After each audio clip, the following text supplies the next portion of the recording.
Let's start with this today, Abdalla. Last night, the San Antonio Spurs put it on the Minnesota Timberwolves. They win at home, Game 5, 126-97. Victor Wembanyama was fantastic once again.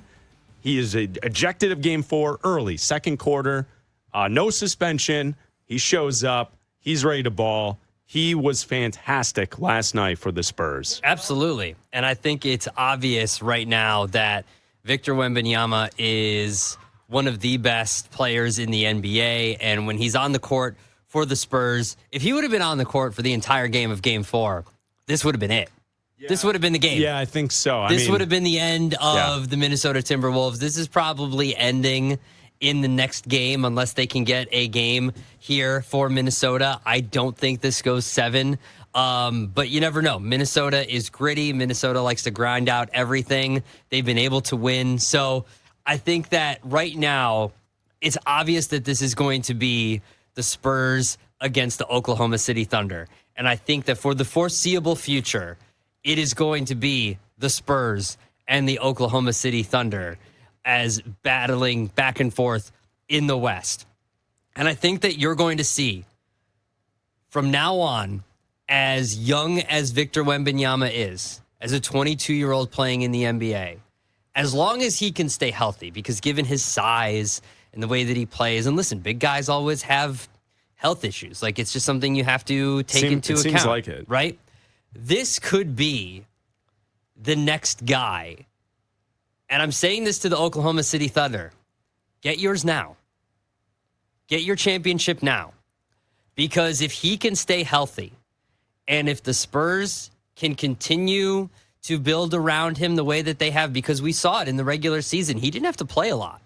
He wasn't playing a full complement of minutes in the regular season. They were being very sparingly with him in the regular season.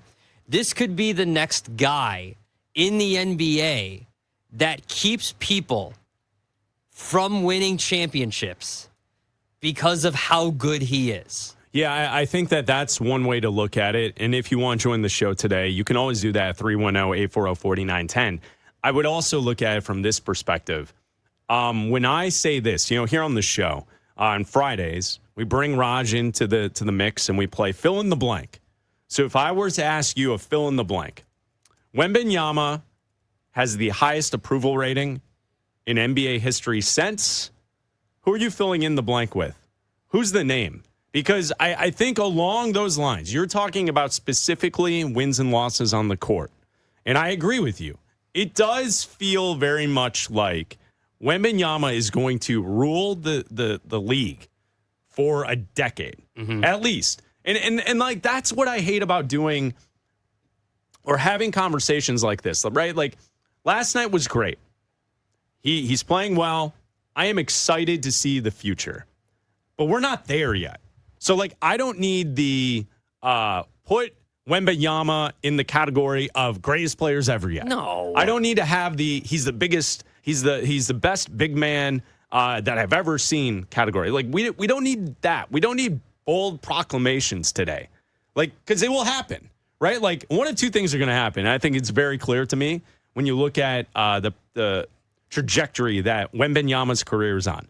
One, it's either he's going to fall short of the expectations based on injuries, or he's going to accomplish a hell of a lot of stuff in the NBA. Yeah. And he's going to be in the conversation with the all-time greats because he's won multiple titles. He's won multiple MVPs. He's done this. He's done that. He's been an all-star for 15 years. Like one of two things are going to happen. Like, I don't think there's a middle point where Wembanyama is this good so early at 22 and he's not going to get a title, or he's not going to be MVP someday, or he's not going to win multiple Defensive Players of the Year awards. Like, what's going to happen, it's either he's going to live up to the expectation or he won't based on injuries.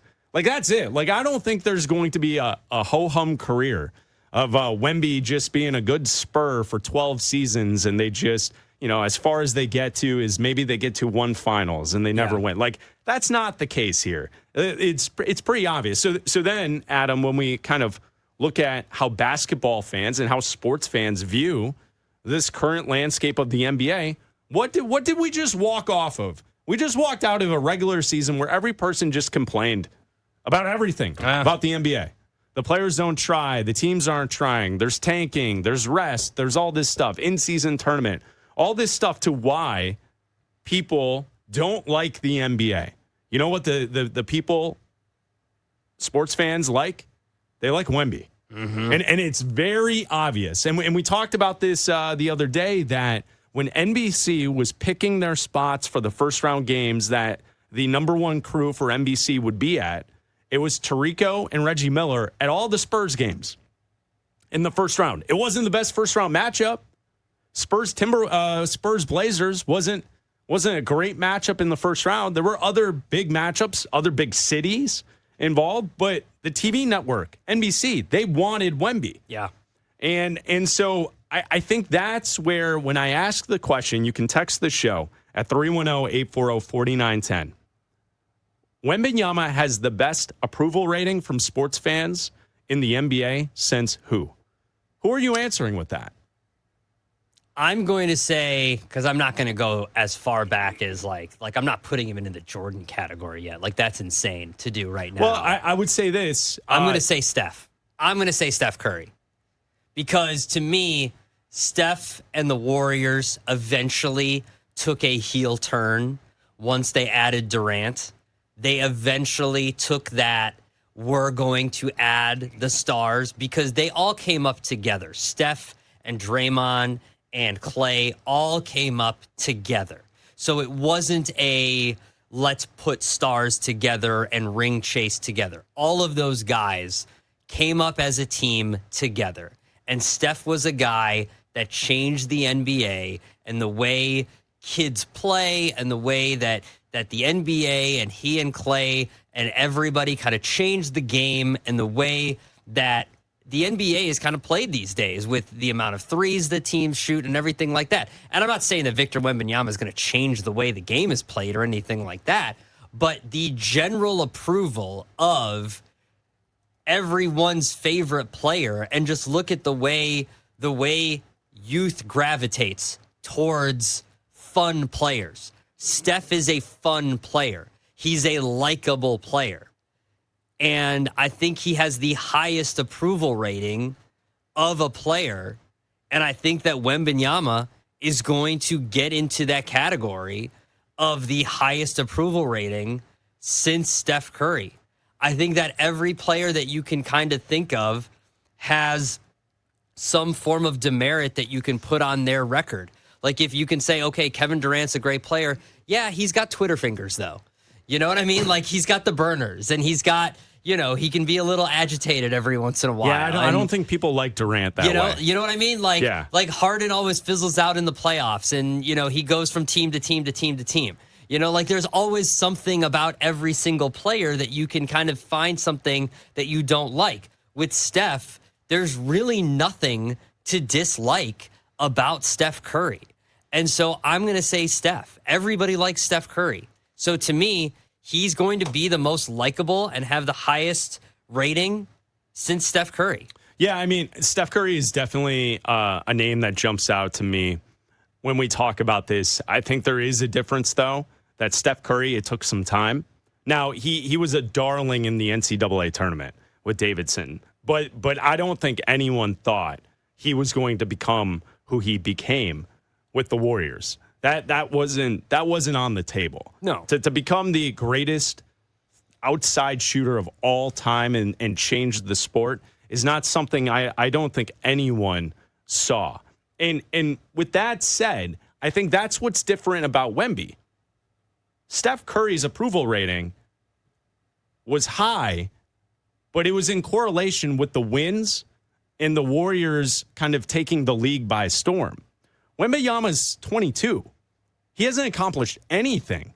This was the first good season for the Spurs with Wemby playing the majority of the season, right? Like, this is ground level stuff where every sports fan is in agreement that this is the guy we want to watch. Mm-hmm. This is the guy that we want to carry the mantle. This is the guy that we want to see in the future. Quite honestly, I think many in the NBA hope he's the guy that takes out the Thunder, because I think the Thunder have missed that.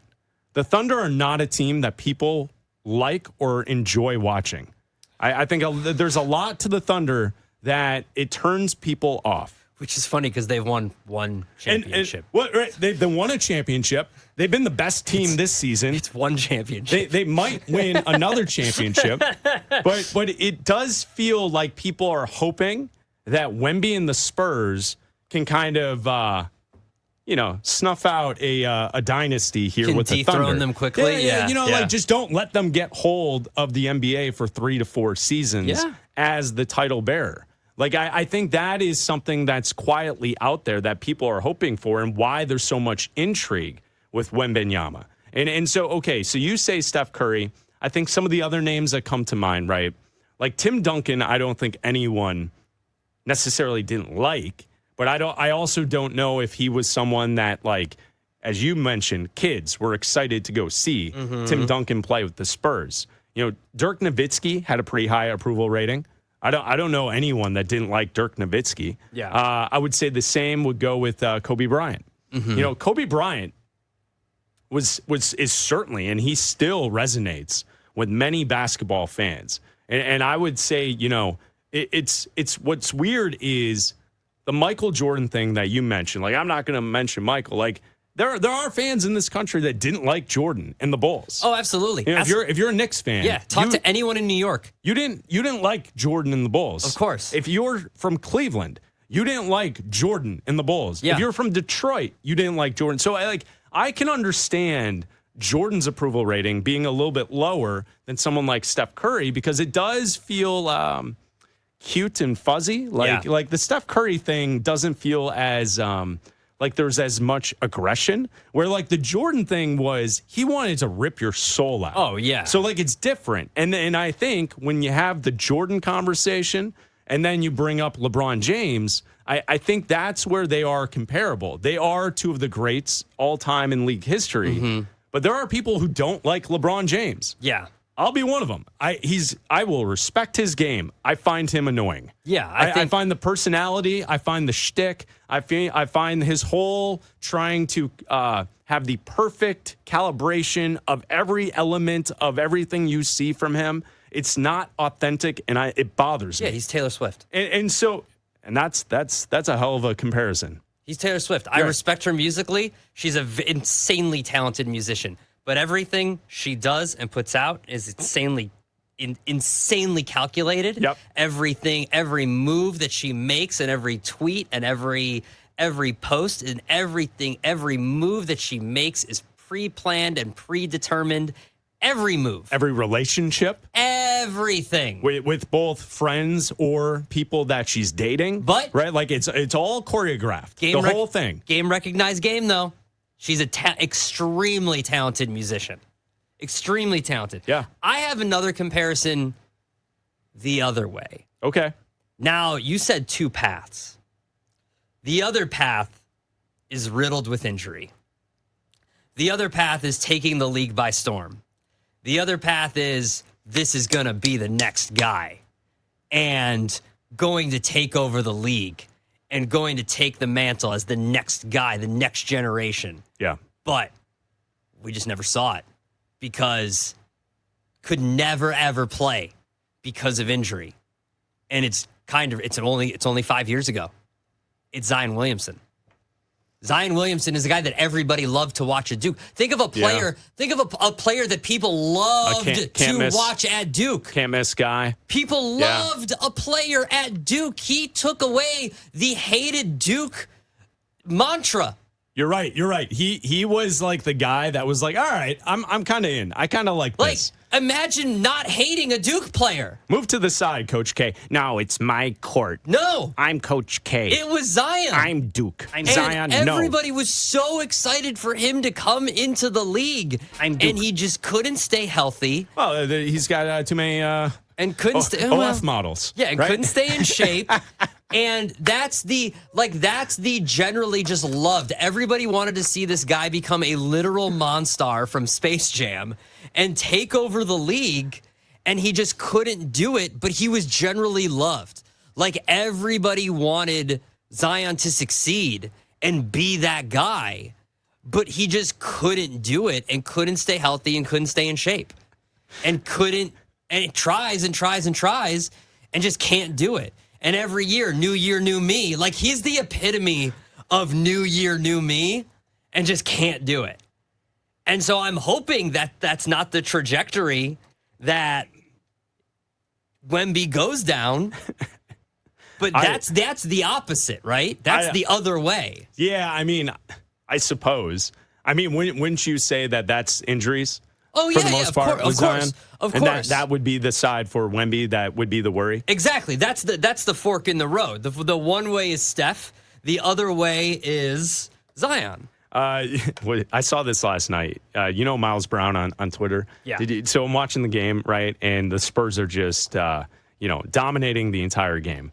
126-97, and it wasn't close in the fourth. And what was obvious is the Spurs defense and their plan to get the ball out of Anthony Edwards' hands with double teams. Mm-hmm. It's just, he can't function. And the one play where Anthony Edwards is on the ground trying to scrap for a loose ball and just kind of like pushed it. And it was like, it led to a Spurs fast break dunk. It was like, what are you doing, dude? Yeah. Like for a guy that's as talented as Anthony Edwards, to be that like kind of miffed and the inability to just like figure out what the Spurs were doing to him and just throw a double team at him at every opportunity, and then not being able to have the offense swing the ball to the open man and take advantage of that situation by the Spurs. So I saw the two. I got to call this out because it's funny because you mentioned Zion and I mentioned his love for the models. Yeah. He's very distracted sometimes. We don't kink shame with Zion. Here. We don't shame here. Miles Brown, because it's on the record that Anthony Edwards is a... He's in the streets. Well, he's on the internet. He's a fan of sex. Hey, yo, we don't shame here. Well, I'm not shaming. We don't shame. There's nothing illegal about that. I didn't say there was anything illegal. I'm just saying, like, where in the world is Zion Williamson? He has no shame. Large male. It's out there. He has no shame, right? Miles Brown tweeted, "You would think a guy who's addicted to that would know how to handle a double team better." Hey, come on. I mean, what are we doing here? I thought that was great. I thought that was hilarious.